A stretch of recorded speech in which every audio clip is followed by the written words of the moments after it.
Buenos días amigos, hoy lunes 8 de abril de este año 2019.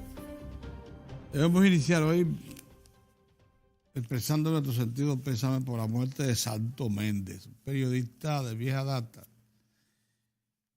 comentarista de radio y de televisión también, conocedor de la situación económica y social dominicana y del plano internacional, que por efecto de una de esas enfermedades que son básicas, terminó vencido.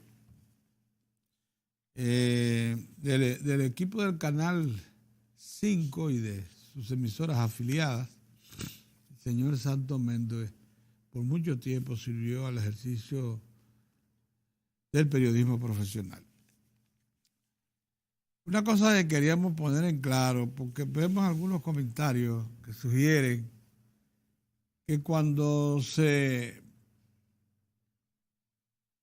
pasó revista en los últimos tiempos, la República Dominicana se había apartado del negocio de compra de petróleo y derivados a Venezuela, en una especie de alejamiento que pone de manifiesto cómo cambian los intereses de cada nación. Y eso no es cierto. Lo verdadero, lo simplemente demostrable es que desde la década de los 90, y hace ya mucho tiempo, incluso de finales de los 80, la República Dominicana viene importando una limitada cantidad de petróleo de origen venezolano. ¿Por qué?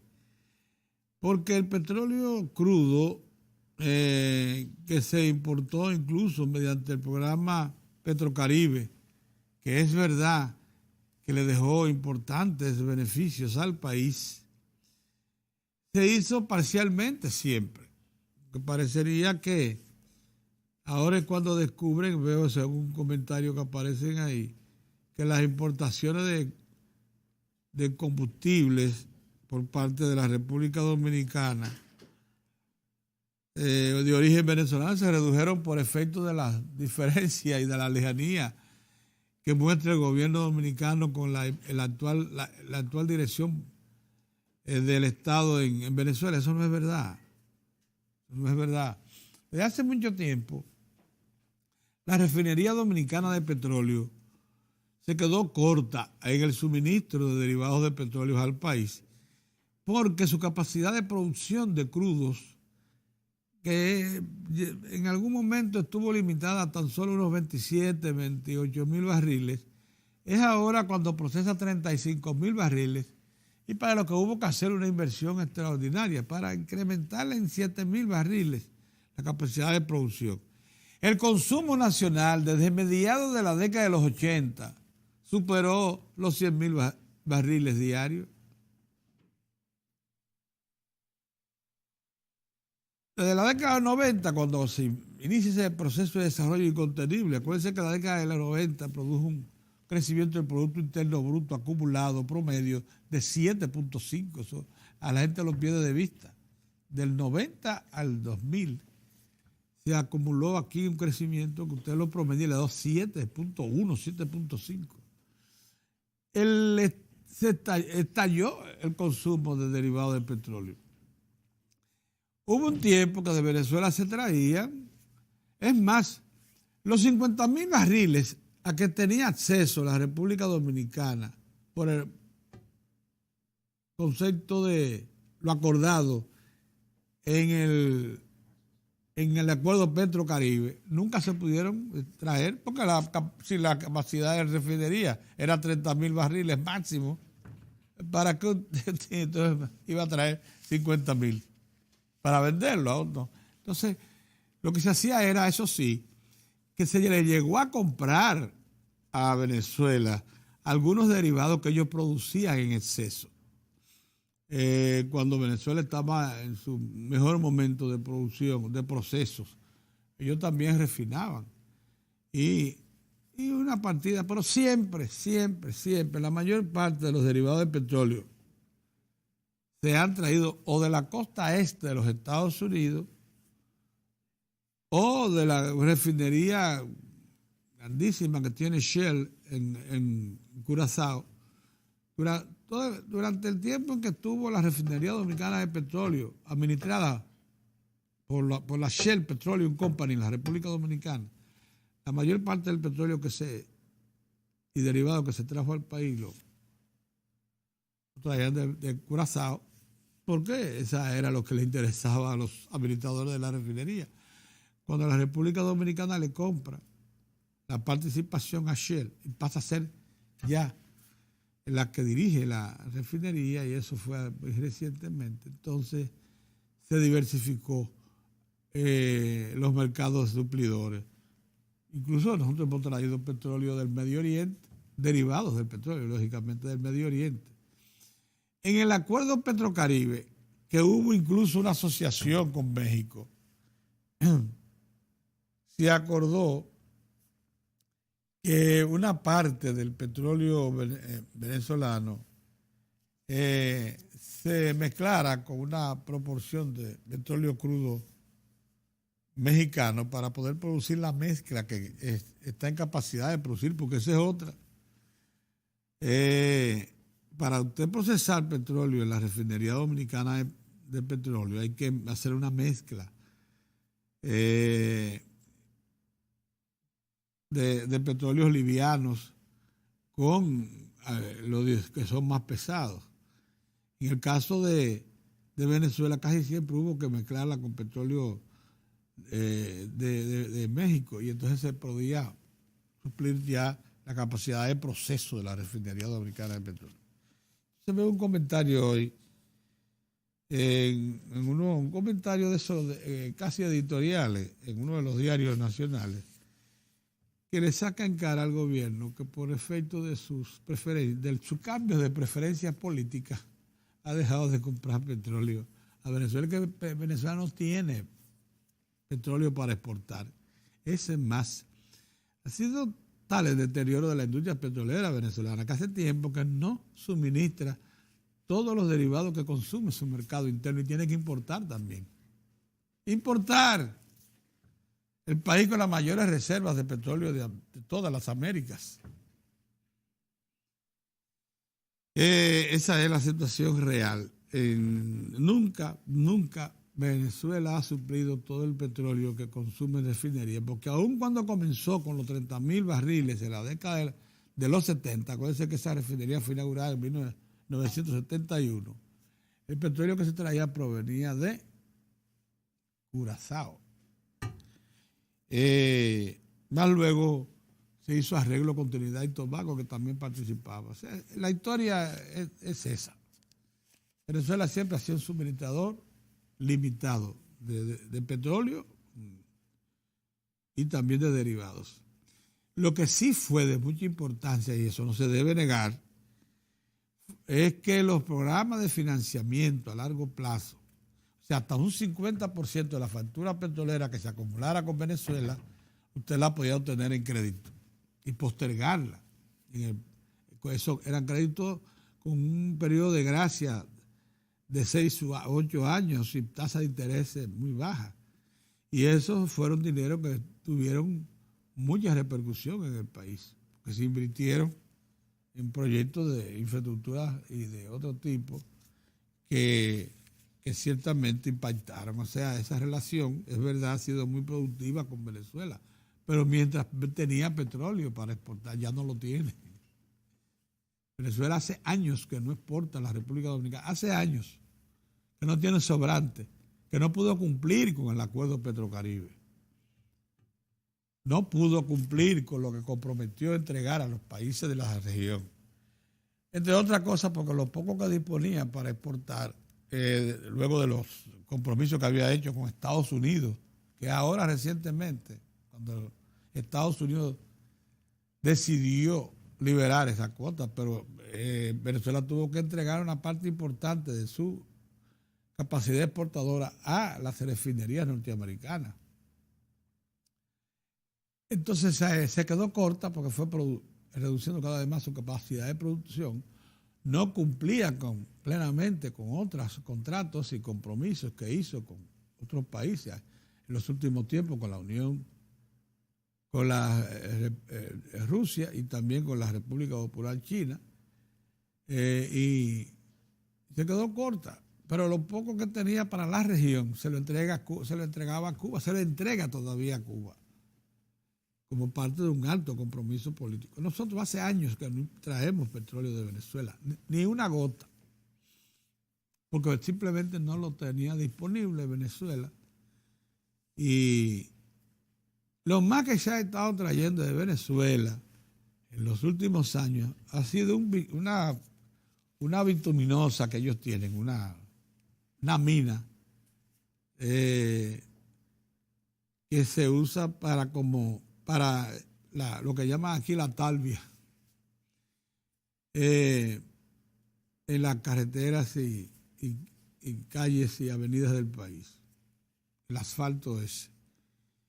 Pero incluso eso se ha dejado de importar en los últimos tiempos. En resumen, que no responde a la verdad esa aparente actitud de malagradecidos que nos quiere atribuir uno de los diarios. Eso no es verdad. Nosotros simplemente hemos reducido nuestra importación porque Venezuela ya no tiene disponible. Eso además porque la refinería dominicana de petróleo hace tiempo que se quedó corta para suministrar los consumos nacionales. Ya la República Dominicana procesa unos 140, 150 barriles de petróleo diarios. Es más, usted suma la importación, el consumo de todo el petróleo de la economía dominicana y suma más que toda Centroamérica. Desde una idea, menos Panamá, pero toda Centroamérica. Es una economía que a veces nosotros no nos damos cuenta porque aquí esta mentalidad insular como que nos aísla del resto del mundo. Pero esto es una economía potente, que suple un mercado que ya va a cerca de los 30 millones, porque no solamente sume los 10 millones nuestros, 10 millones y más, sino los que nos visitan, y el potencial de un mercado vecino, que si bien no todos son consumidores, pero están ahí, de alguna manera viven, y la mayor parte de esa gente se nutre del mercado productivo dominicano. Hoy lunes, nosotros esperábamos, lo digo con toda honestidad, que el periódico Hoy anunciara ya la primera de sus encuestas. Y no lo acaba de anunciar. Probablemente porque va a aclarar mucho el panorama político sometido a mucha especulación en este momento. Y cada expresión que utilizan los PLDistas, cualquiera de ellos, de los líderes PLDistas, repercute en la creación de opiniones y de iniciativas políticas de todo tipo. La última fue la de doña Margarita, que dice que sería un desperdicio de nuevo volver a ser primera dama. Y ya eso, que sería un desperdicio volver a ser únicamente primera dama. Y ya eso lo interpreta como le plazca a cualquiera, pero la verdad es que eso puede ser también que ella quiere participar de otras actividades. En el caso de que Leonel Fernández sea electo presidente. Y como también puede interpretarse que ella se considera una reserva para un caso de un tranque. Todo eso es posible, pero eso entra dentro de un paquete de especulaciones. La situación en el PLD, lógicamente, se activa muchísimo porque Leonel Fernández es un señor líder político contra quien se han elaborado todo tipo de tratativas y sin embargo no han podido hacer de Leonel Fernández un cadáver político. Es un hombre de una extraordinaria fortaleza política, que en la peor de las coyunturas, y hay que reconocerlo, se mantiene como una opción de poder. Ningún otro de los políticos de la generación, de la presente generación, ha sido objeto de ataques tan duros y concentrados, con recursos enormes, como Leonel Fernández. Y se mantiene ahí, o sea que es una opción de poder. El licenciado Danilo Medina ha demostrado en sus 2 ejercicios de gobierno una extraordinaria capacidad ejecutiva, una sensibilidad que pocos jefes de Estado en la historia política dominicana habían demostrado con hechos. Y además mucha certeza. Y en ocasiones pantalones bien apretados. Porque eso de iniciar relaciones con la República Popular China, sorprendiendo incluso a los principales socios de la República Dominicana, que son los Estados Unidos, y al Departamento de Estado. Eso fue una decisión valiente. Ya les digo, nosotros, los dominicanos, porque nos consumimos en nuestra insularidad, no nos damos cuenta de cosas importantes. Esa es una en la historia política dominicana. Porque para eso hubo que romper relaciones con Taiwán, con China-Taiwán. Una relación que databa del 1947. Probablemente fue con la primera nación de esa parte del mundo con la que la República Dominicana inició relaciones formales, coincidiendo con el surgimiento de las Naciones Unidas. Entonces, cuidado, esta nación está dando muchas lecciones al mundo político de hoy, local y extranjero. Ninguna otra nación cuenta con un partido político de la hegemonía, de la supremacía del PLD, con los 2 más importantes líderes nacionales dentro de la organización. Búsquela en América Latina. Son excepcionalidades que destacan mucho dentro de la particularidad de la República Dominicana. Buenos días, don Mozart. Buenos días, Pedro, ¿cómo te va? Bueno, fue un fin de semana bastante tranquilo. Ah, sí. Sí. Tranquilito. Sí. Cuando uno está con el entusiasmo de salir a la calle, cuando usted no tiene el entusiasmo de salir a la calle, usted se queda en la casa. Pero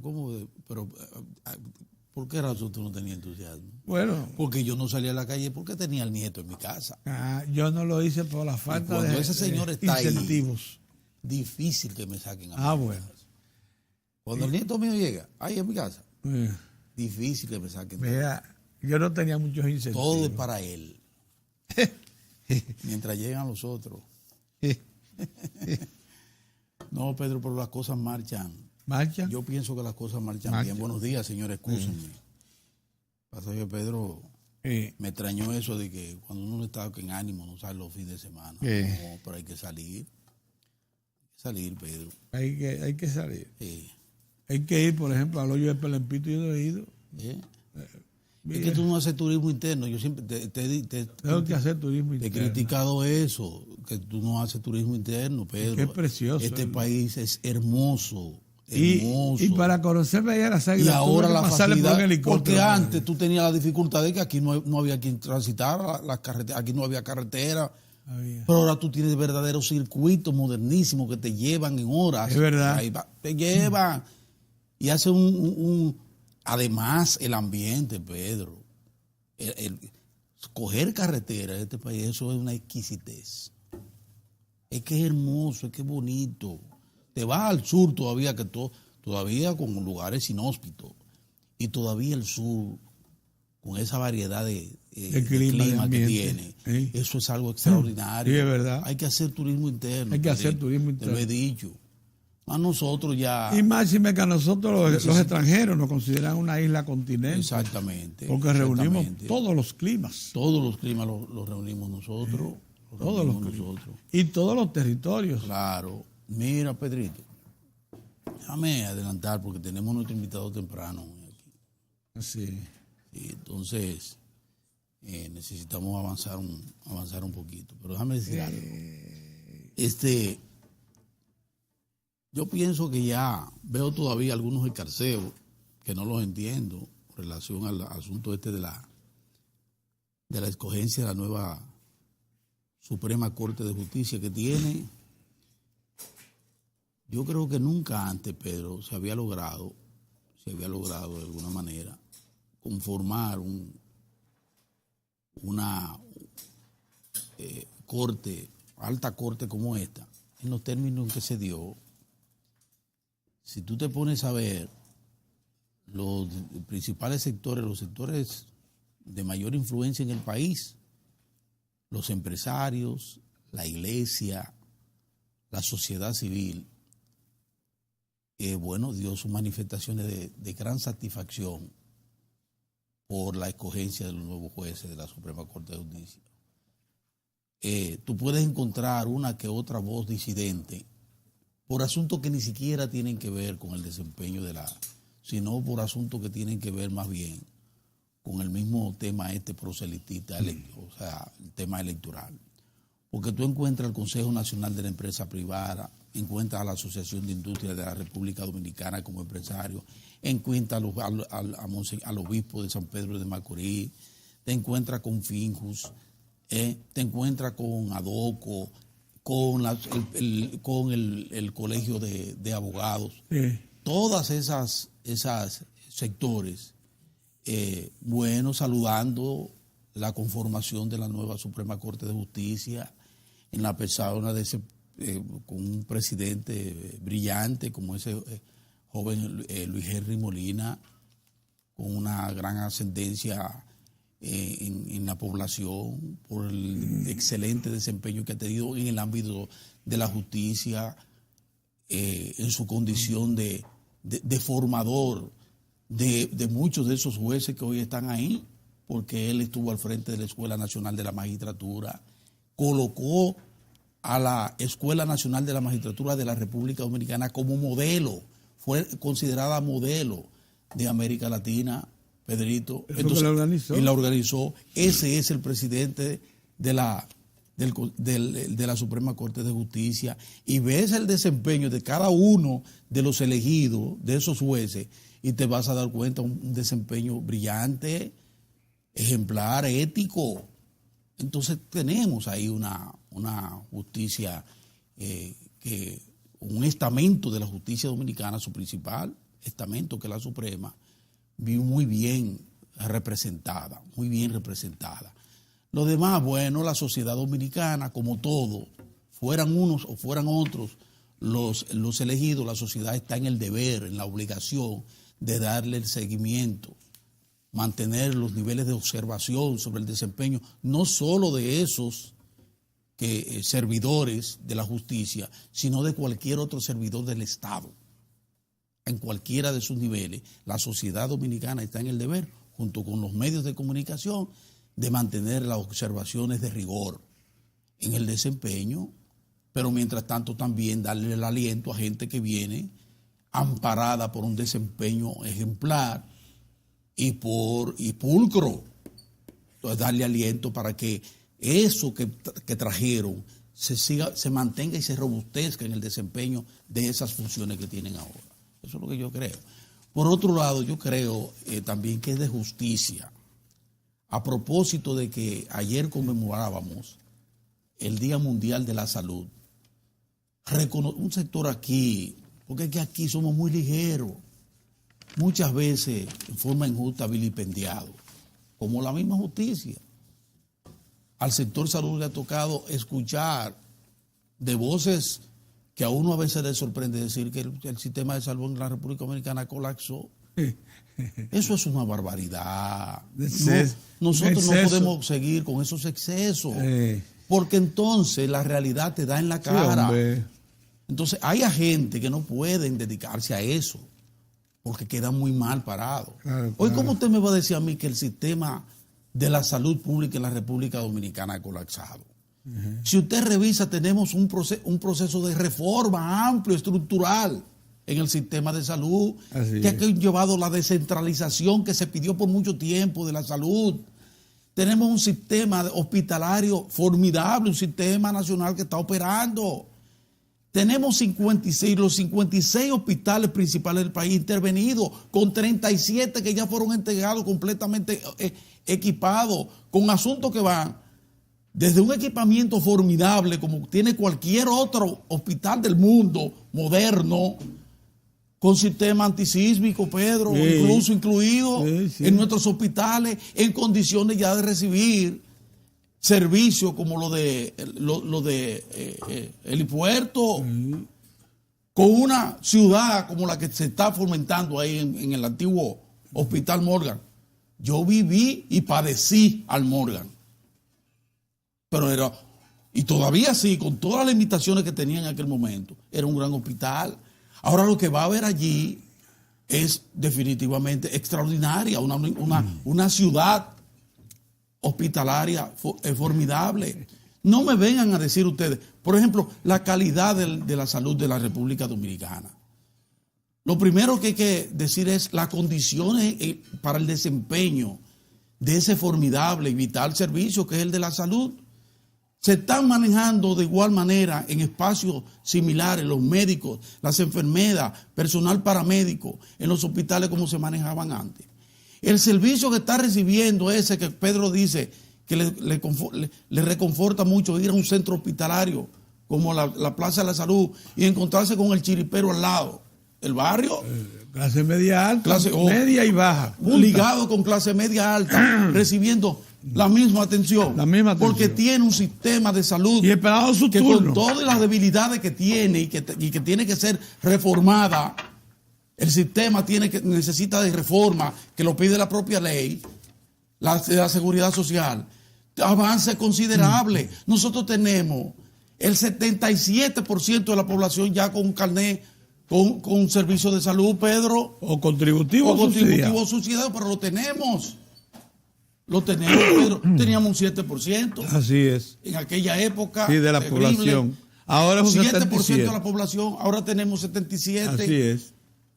Así es. O sea, yo creo que hay que tener mucho cuidado a la hora de articular discurso político a la realidad y a la agenda nacional. Con eso hay que tener cuidado. Que tiene falencias, múltiples falencias. Hoy, ¿cuánto gana un médico de hoy? ¿Cuánto ganaba hasta el 2013? Hasta el 2013. Y una enfermera. Y un lo de los laboratorios. El odontólogo. Pero espérate. O sea, las cosas tienen que... usted critica, cuestiona. Ganan 45 promedio los médicos. Sí, y con las especialidades pueden llegar hasta 80. Sí, entonces, ¿eso es suficiente? No, no es suficiente, claro que no. Nosotros somos de los que apelamos que en algún momento podamos tener, como se logró en base a una gran presión social, porque hay que decirlo también, un 4% en educación, que lo propio se pueda con salud. Sí, pero también tenemos que darnos cuenta que todo eso se llama recurso y que se trata de un Estado que tiene debilidades. Tiene debilidades porque su presión fiscal está todavía muy por debajo del promedio en toda América Latina. Hemos logrado superar, me parece que en punto 2, el 15% de presión fiscal, gracias a las nuevas normas y al desempeño de las autoridades de impuestos internos y de aduanas que han podido avanzar en el combate contra la evasión, la ilusión y el contrabando en el país. Pero estamos muy lejos del 20. Pero todavía estábamos muy lejos del 20, que es el promedio, con una demanda de bienes y servicios que crece, tiene que crecer. La demanda actual 23%. Reclama que un 23 o 24% de presión fiscal. Y apenas tenemos 15,2%. Entonces hay que ser racional en la crítica para que no nos encontremos con el valladar de los hechos que te golpea y te da durísimo. Así es que yo creo que cuando evaluemos, por ejemplo, como ayer, que conmemoramos el Día Mundial de la Salud, hay que reconocer que aunque quedan muchas cosas por hacer, pienso que el país ha avanzado y avanza en ese plano tan importante, en ese plano tan vital del país. Buenos días, don Oriol. Buenos días. Saludos, amigos, saludos. Gracias por estar de nuevo con nosotros, señores, en Diario de 4. Miren, la primera reflexión de hoy lunes es llamar la atención de la sociedad dominicana a continuar poniendo atención a la salud física y mental, garantía de salud física y mental de niños, niñas y adolescentes. Una sociedad se requebraja cuando se descuidan aspectos fundamentales de su convivencia. No solamente es política, sino es social. La Constitución de la República protege al niño desde el momento de la concepción. Lo protege hasta la mayoría de edad, a partir del cual se produce otro nivel de protección social. Lo protege tanto que el fiscal es el tutor de los menores.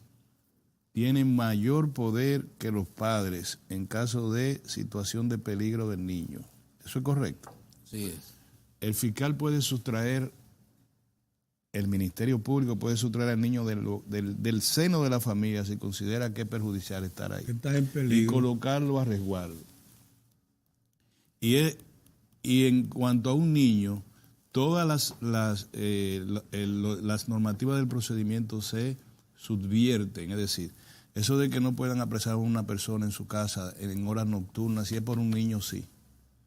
Se puede buscar a una persona presa a las 7 de la noche, a las 10 de la noche, a la hora que sea por un niño, por un menor. El menor absolutamente está a cargo del Estado, que es la persona jurídica del Ministerio Público. Lo señalo porque en una comunidad laboriosa como Santiago, se investiga a un productor de televisión, de programas infantiles, el cual yo siempre presumo la inocencia de conformidad con la Constitución de la República, la presunción de la inocencia. Sin embargo, el Ministerio Público dice que tiene evidencia suficiente contra esa persona que salió del país y que el Ministerio Público está pidiendo que está encaminando la diligencia procesal correspondiente para que la Interpol lo aprese y sea extraditado a la República Dominicana. Yo no quiero tratar ese caso en particular. Me apena mucho. Dice que volvió el sábado. ¿Volvió? Vi en una nota. Una nota, bueno. Me apena mucho ese caso y yo ojalá que fuera inocente, mejor todavía. Sin embargo, yo lo que estoy llamando la atención sobre el hecho de que la gente no se da cuenta y todos nos quedamos tranquilos al saber que el 25% de las parturientas en la República Dominicana son niñas y adolescentes entre 11 a 16 años. Y hasta donde yo aprendí un poquito de derecho, el menor no tiene discernimiento en el orden judicial, en el orden público. Es decir, una niña no puede decir que expresó su voluntad en irse, como dicen, con un adulto. Que un adulto se lleve una menor de edad. Y, sí, mira, en el nuevo ordenamiento jurídico penal dominicano, eso se tipifica, no importa que la menor haya dado consentimiento, como una violación. El menor, eso es un vicio de consentimiento. El menor no puede consentir una relación sexual. No te puede decir, fue voluntaria entre un hombre y una mujer. No puede ser si es menor. El menor no puede hacer eso y se dan condiciones muy especiales para lo que le llaman en el algo más vulgar jurídico el amancebamiento. Ya no se ha permitido. Es decir, sí, mira, me enamoré de una niña de 12 años, ella me quiere muchísimo. ¿O de 15? O de 15, me la voy a llevar. No, la embaracé, no. Sin embargo, nosotros lo vemos muy bien y lo que lo estamos viendo es como un problema sanitario. Costo hospitalario, deserción escolar, inmortalidad del niño. Por una niña de 12 y 13 años no está apta para eso. Y los pederastras deberían ser no solamente, es uno de los aspectos donde un crimen que el juez lo tilda siempre de despreciable, y cuando te ponen 20 años son 20 años, 30 años son 30 años, porque es un crimen despreciable para la sociedad, absolutamente. No hay ningún tipo de justificación ni atenuante de que me dio un golpe, nada, no hay posibilidad. Entonces, la sociedad hoy tiene que sentir profundo desprecio por los pederastras, tiene que haber políticas del Estado y de la sociedad que prevea este tipo de crímenes contra niños y niñas. Y yo, el motivo de la ocasión también es propicia para uno decirle a la sociedad tiene que preocuparse cada vez que en la maternidad hay una niña de 13 años pariendo, vamos a decirle así. Oye, una barbaridad. Eso, la gente no puede ver eso bien. Ninguno de esos hombres está preso, porque es su marido y van allá y todo su marido y la sociedad lo ve igual. Sin embargo, el Código Penal y el Código de Procedimiento Penal no lo ven así, ni el Ministerio Público le importa. Como es una epidemia, todas esas niñas que son abusadas, no hay consentimiento. Eso es una figura jurídica que se llama vicio del consentimiento. Es un vicio, no hay consentimiento. El niño no tiene consentimiento ni comercial ni de ninguna naturaleza. Es como si un adulto le dijera, mira, yo puedo vender un brazo mío, toma, te vendí el brazo. No puede, es un vicio de consentimiento. Y esa expresión que ha sido de traición, yo me la llevé desde muchachita, eso no es así, ¿no? Ya. Pedro, Pedro. Que ya no es así. Pedro, sí. ¿Qué motivaba no, eso? ya eso sí. Muchísimas otras. Eso no es posible. Y di que muchacha de 15 años, busca tu marido. Pedro, yo no quiero que tú cantes una cosa tan seria, Pedro. No, pero es que ya lo superó. Ya lo superó. Dime, niña, ¿qué te pasó a la orilla del empalizado? Sí, también, eso ya. No. Esto no es un problema de traición de la ley. Miren, cuando yo fui ayudante fiscal, una de las cosas que yo mandaba a buscar de este alto eran a los abusadores de niños y niñas. De este alto, no podía tocarme ahí afuera, tenían que traerlo así. Yo decía que no me toque el piso, de verdad, porque eso es absolutamente asqueante, el que usted abuse de una niña o abuse de un niño. Óyeme. Eso no puede ser. Y ojalá que ese señor salga bien de lo que le están diciendo. Si no, tiene que ser una de las personas más despreciadas sobre la tierra de la República Dominicana, si no es de esa cosa, porque abusó de la consideración de su público y con niños. Ojalá, y si no, yo no he dicho nada. Si no, dejemos lo que sean los jueces. Lo otro, finalmente, es una reflexión que vengo del fin de semana. Cuando ustedes van a Santiago, a mano derecha, entrando a la ciudad, ustedes van a ver un hotel grande ahí construido y cerrado. Y tiene varios años cerrado, ¿verdad? Un hotel grande. Después del hospital. Después del hospital, a mano derecha. Grande. Pertenece a una familia cuyo padre trabajó como un esclavo toda su vida y sus hijos también. Y los bienes, una vez falleció el padre, parece que hubo problemas de heredad. Eso es terrible. Y todavía lo hay. La sociedad ha intervenido y parece que no hay solución. O debería haber una solución, o la solución es difícil. Y es una familia de gente buena. Una hija, un hijo, no sé, todos se reputan de gente socialmente buena. No hay delincuentes ni nada de eso. Hijos de sus padres. Pero no se pusieron de acuerdo en los bienes de una heredad. Pongo este ejemplo, a mí me parece penoso para una familia cualquiera que sea, para extrapolarlo al plano político. Una persona llamada Juan Bosch, con su propia mano, hilvanó, sí. Una organización política única en América Latina. En ese momento no se conocía nada, no se conocía un nivel de organización política de esa naturaleza. Él lo concibió y lo trató, y buscó a sus hijos, a los hijos que él creía.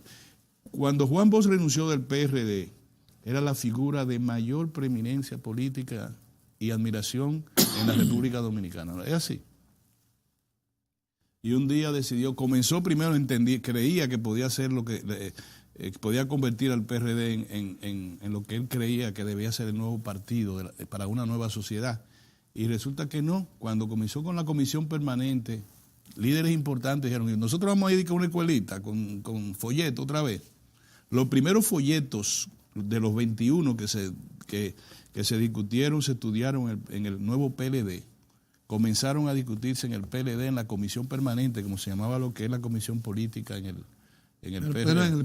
En el PRD. Y los dirigentes del PRD, nosotros tan viejos no vamos a poner nosotros a estar leyendo folleticos. Por ahí fue que comenzó la cosa. Juan Bosch dijo entonces, renunció y dijo que el PRD había cumplido su misión social. Para lo que él entendía, el PRD había cumplido su misión social, que era un partido de liberación nacional. Bueno, se hizo ese partido, pasaron muchos años y él decía que primero escribió varios libros, se dedicó a ese partido. Todos los libros posteriores, Juan Bosch escribió 52, 53 libros, salvo sus libros de cuentos y los libros que escribió en el 70, en Benidorm, en España, que ya él estaba pensando en el nuevo partido. Analizó la sociedad dominicana de palmo a palmo y no hay un sociólogo que haya descrito mejor el comportamiento de la estratificación de la sociedad dominicana. Eso es verdad. Lo dijo. Y así mismo reflejó al PLD en esa sociedad. Y escribió un código para poder garantizar la unidad de ese partido, porque él sabía que la pequeña burguesía, que la estratificó tanto que ya uno ni sabe cómo es, baja pequeña burguesía pobre, baja pequeña burguesía muy pobre, baja pequeña burguesía... Y a cada uno le señaló su comportamiento, la característica y comportamiento social. Identificado. Y como eso era el reflejo del partido, él dijo, la ideología no nos va a unir. No somos un partido proletario. Explicó por qué no somos un partido de los trabajadores, explicó por qué no somos un partido de la burguesía. Y entonces dijo, nosotros no estamos dentro de la pequeña burguesía. ¿Tú sabes lo que pasó? Él dijo, bueno, un esquema de justicia interna o de convivencia interna, que él lo llamó método de trabajo.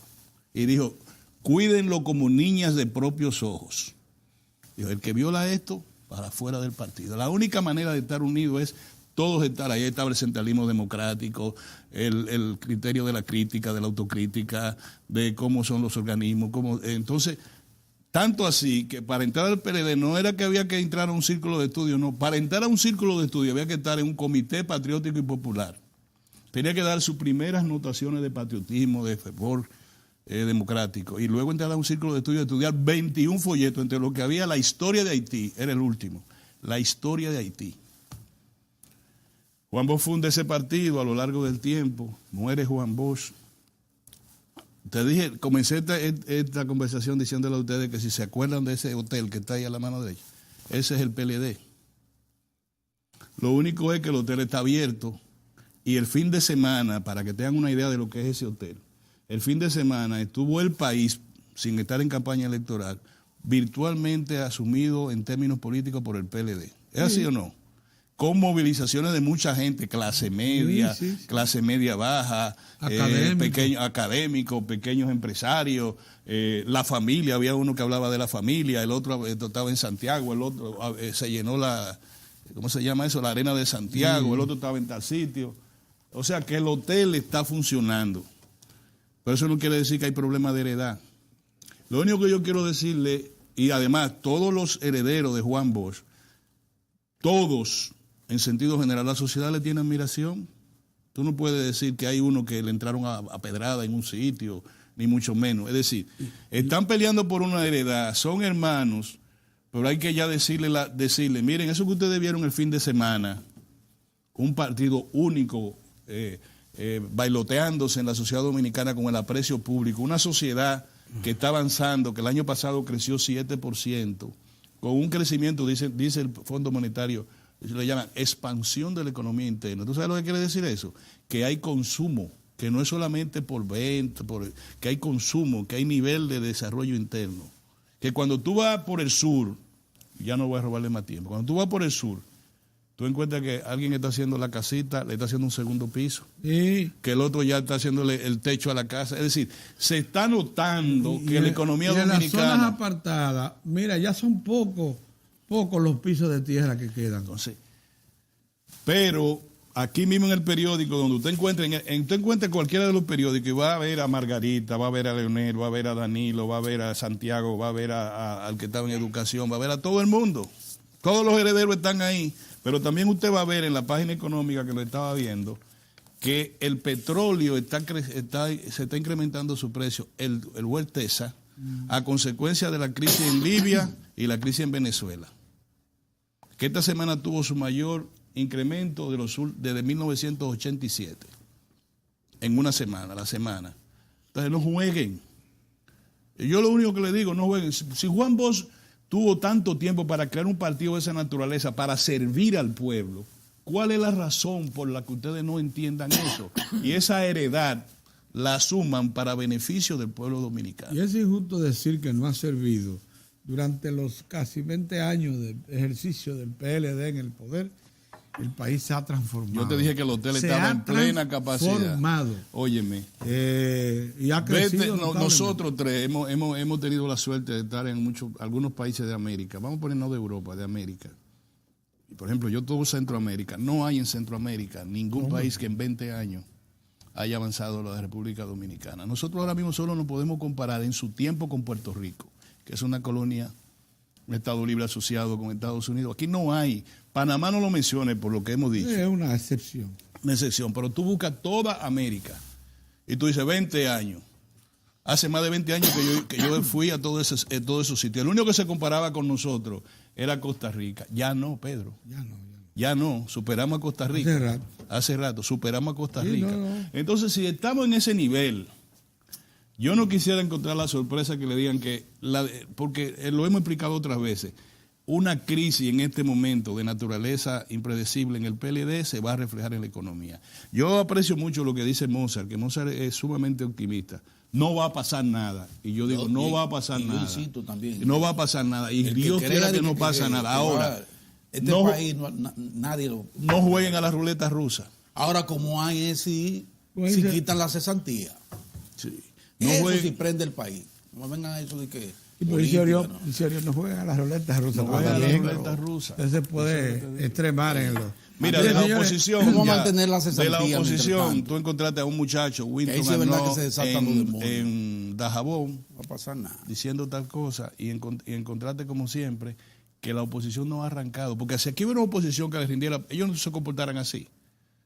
Pero cuando tú ves a nuestro amigo Abinader en un sitio, en una sala, 10, 20, 50, 200 personas, ponle 300 personas, y habla y la prensa lo toma, está bien, eso no moviliza. Y mira el New Links, lo que señala hoy, o sea, una de las encuestas, te va a dar cuenta que el hotel está funcionando. Entonces, no cierren ninguna habitación de ese hotel, es lo que yo digo. Mire, señor, usted la cosa la idea antes de pasar, que a nuestro entrevistado que está ahí, el ingeniero agrónomo Luis Ramón Rodríguez, es ministro de Agricultura. Ustedes sabían una cosa. El amigo tuyo gritando con el buche lleno a propósito. ¿Qué? El amiguito de nosotros, el ganadero. Ah, sí, Rivero. Miren, pero oigan esta que da ganas de uno sacar provecho de las experiencias. En este momento, los cosecheros de arroz de todo el Bajo Yuna, que es la zona de producción por excelencia, ahí se concentra toda la extensión del Yuna más la cercanía. Ahí se concentra el 75% de toda la producción nacional de arroz. Están pidiéndole a los que pedimos agua, dejen eso para después. No quieren. Es que se inicia la cosecha. Sí, no quieren agua. Porque se inicia la cosecha del arroz. Como que no quieren agua. ¿Cómo que no? Oye, lo que pasa. El Yuna, cuando llueve mucho, ahí la estribación, ese señor arrasa con todo. Sí. Entonces, abajo del Yuna, ya en la zona de donde desemboca, es que está toda la siembra. No quieren que llueva. Y esta semana se inicia la cosecha.